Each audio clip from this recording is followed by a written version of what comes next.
Some example questions, ताकि आपको कोई दिक्कत ना हो, ठीक है। कभी कभी ऐसा होता है कि एग्जाम्पल क्वेश्चन सॉल्व करते हैं, वो तो सभी जाते हैं, छोटे छोटे डाउट्स हमारे उसमें रह जाते हैं। सो आज हम chapter 3 motion in straight line के एनसीईआरटी के एग्जाम्पल वाले क्वेश्चंस करेंगे, ओके, ताकि आपको कोई भी प्रॉब्लम हो वो सॉर्ट आउट हो जाएगा। उसके बाद भी अगर आपको कोई भी इशू, कोई भी डाउट आता है, you can comment below, okay. So let's get started and it is for class 11।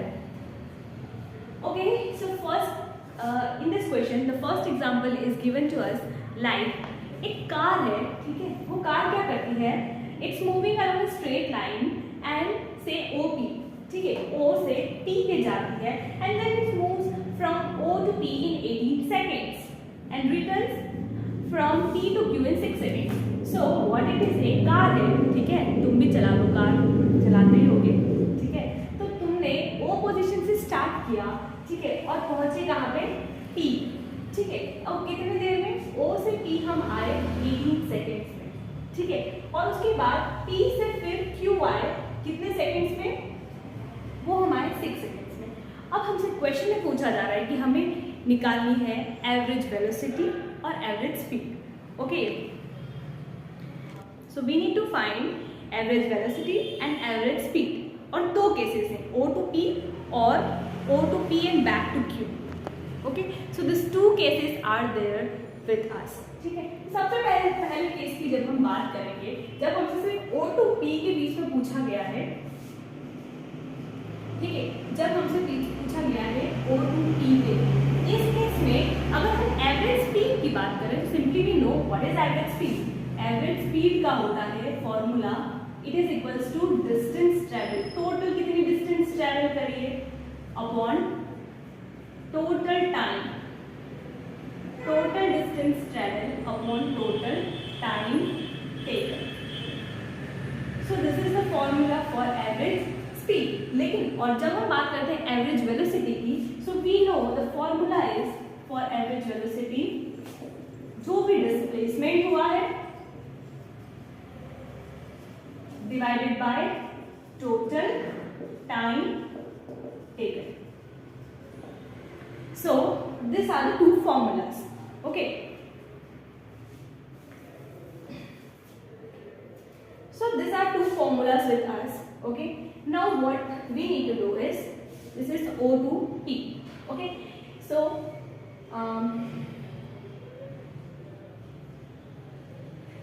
firstly we need to find average speed, ठीक है। एवरेज स्पीड अगर हमें O to P के बीच में निकालनी है तो हमें क्या करना होगा, O to P total distance कितनी है, this is x c, so this is the distance number line, ठीक है। This number line is showing distance line. So O to P हमारी डिस्टेंस है टोटल 0 to 360, दैट इज 360। तो हमारा total distance कितना आ जाएगा, एवरेज स्पीड यहाँ के केस में हो जाएगी हमारी 360, और टोटल टाइम तो हमको पता ही है, that is 18, okay. So that's very simple, that comes 20 meter per second, okay. So it was in meters only, so our answer is this. और अगर हम बात करें एवरेज वेलोसिटी को, if you find this average velocity, then it will be, average velocity का मतलब है total displacement, ठीक है। अब डिस्प्लेसमेंट भी तो उतना ही हुआ है, डिस्टेंस यहाँ से यहाँ करो, यहाँ का जो शॉर्टकट है ऑलरेडी इट्स स्ट्रेट लाइन, तो कौन सा शॉर्टकट मारोगे, तो सीधे ही जाना पड़ेगा, तो हमारे पास डिस्प्लेसमेंट भी वही है। So we will put the again the same 360, और कितने मिनट में, टोटल कितना टाइम लगा वहाँ जाने में, 18 seconds. So it just came like 360 metre 18 seconds, so it just came like 2 metre पर second again. So same velocity, so it just came like 20 meter per second, okay. so ये और ये दोनों की जो चीजें हैं both are same यहाँ। so O to P जब हम जा रहे हैं, in that case average speed और एवरेज वेलोसिटी दोनों ही इक्वल आ रहे हैं। अब बात करते हैं हम O to P, ठीक है, और P से Q जब वो वापस आता है, then what happens।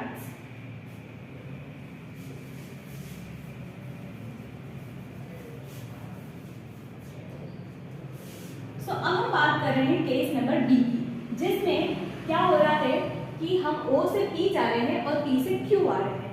इसमें अगर हम बात करते हैं एवरेज स्पीड की, तो एवरेज स्पीड में तो क्या हो जाता है कि टोटल डिस्टेंस कितनी ट्रैवल है, तो टोटल डिस्टेंस भी 0 to 360 हो जाएगा, ठीक है। और उसके बाद क्यू भी आया, so till Q it will be how much, कितनी हो जाएगी, इट विल बी 120,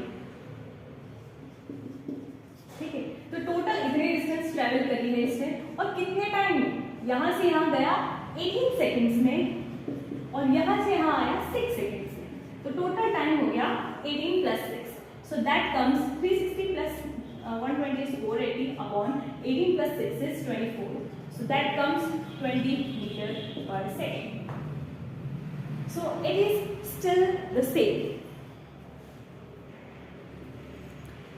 लेकिन अब हम बात करते हैं एवरेज, लेकिन अब हम बात करते हैं एवरेज स्पीड की। Now we talk about average velocity कितनी आ रही है इस केस में, एवरेज वेलोसिटी कितनी आ रही है इस केस में, O से P तक गए और P से Q तक आए, लेकिन हमें डिस्प्लेसमेंट का मतलब पता है कि क्या होता है। डिस्प्लेसमेंट का मतलब सिर्फ हमें इनिशियल और फाइनल पोजीशन पे कंसंट्रेट करना है। सो यहाँ पे इनिशियल पोजीशन क्या है O, फाइनल पोजीशन क्या है Q, ठीक है। यहाँ से यहाँ गया, यहाँ से यहाँ वापस आया, लेकिन फाइनल पोजीशन तो Q रही ना, P से भी यहाँ आ गया। So we know this is the initial and this is the final position of this case. So what happens is total displacement कितना होगा, सिर्फ 240 होगा। So displacement is final position minus initial position. So it comes like 240 minus the 0. Final position minus initial position. लेकिन the twist is time उतना ही लगेगा। Time तो कितना लग रहा है, डिस्प्लेसमेंट भले ये डिस्टेंस और डिस्प्लेसमेंट में अंतर आएगा, लेकिन जो नीचे वाली क्वांटिटी है ना, टोटल टाइम टेकन, उसमें कोई अंतर नहीं है, क्योंकि टाइम तो अभी भी उसने इतना ही लिया है। पहले यहाँ से यहाँ गया और यहाँ से यहाँ आया, तो टाइम कितना हुआ, यहाँ से यहाँ 18 सेकेंड्स, और 18 के बाद 6 सेकेंड्स यहाँ आने में लगे, तो टाइम अभी भी वही देगा 18 plus 6 seconds।